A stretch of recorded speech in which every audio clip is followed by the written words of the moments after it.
It began as an ordinary morning in the Atacama Desert of Chile.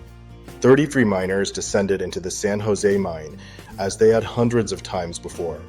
They worked, laughed, traded stories, and wiped sweat from their brows. 2,000 feet of rock stood above them, their daily sky. But that afternoon, the mountain shifted.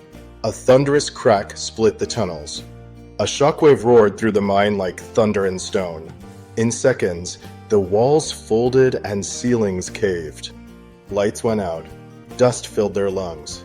When the trembling stopped, there was no way out. The mountain had sealed its mouth.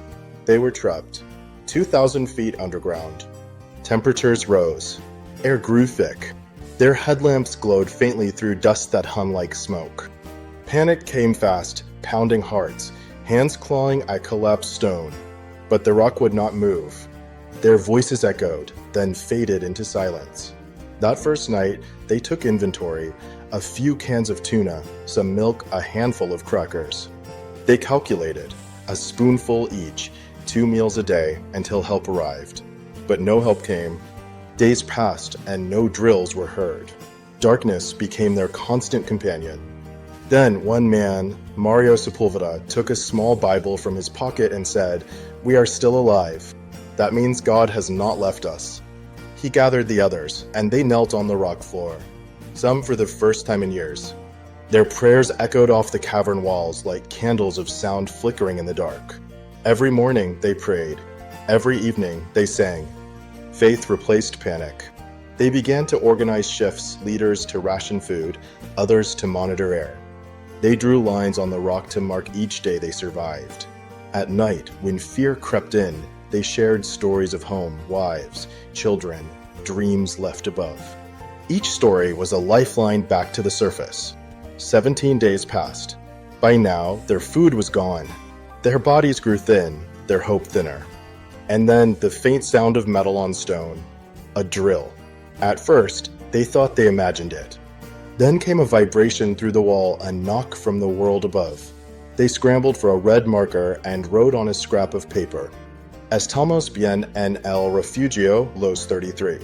We are well in the refuge, the 33. They taped it to the drill and sent it up.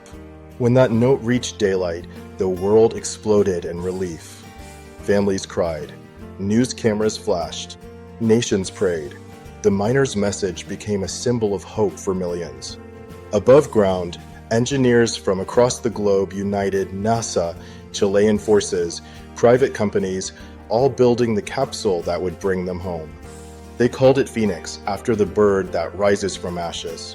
Below, the men continued to pray. Each day, they held worship under the flicker of a lamp.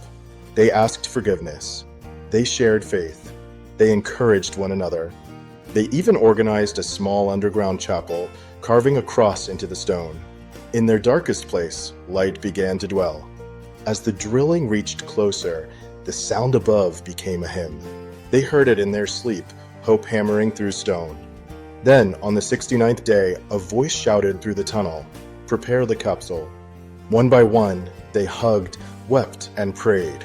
Each man wrote a note to the others, "See you in the light." When the rescue capsule descended a narrow, steel chamber barely wider than a man's shoulders, silence fell. The first miner stepped inside, heart pounding, hands trembling. It rose slowly, inch by inch, through 2,000 feet of stone and prayer. At last, the hatch opened to sunlight. Cheers erupted. Cameras flashed. The miner fell to his knees and lifted his hands to heaven. "Gracias, Señor." Thank you, Lord. One by one, the 33 came out. The entire world watched. When the last man emerged, the crowd sang. The president embraced him. Families wept. And the mountain, silent now, had given back its children. For 69 days, faith had fought against fear, and hope had won. The men returned thinner, humbler, and forever changed. Each wore a shirt that read, "God was with us in the refuge." Some miracles don't appear in fire or thunder. Some happen in the dark, where voices pray and stone becomes sanctuary. The mountain may have buried them, but faith unearthed them. The 33 who prayed underground, a true story from the Ember Chronicles.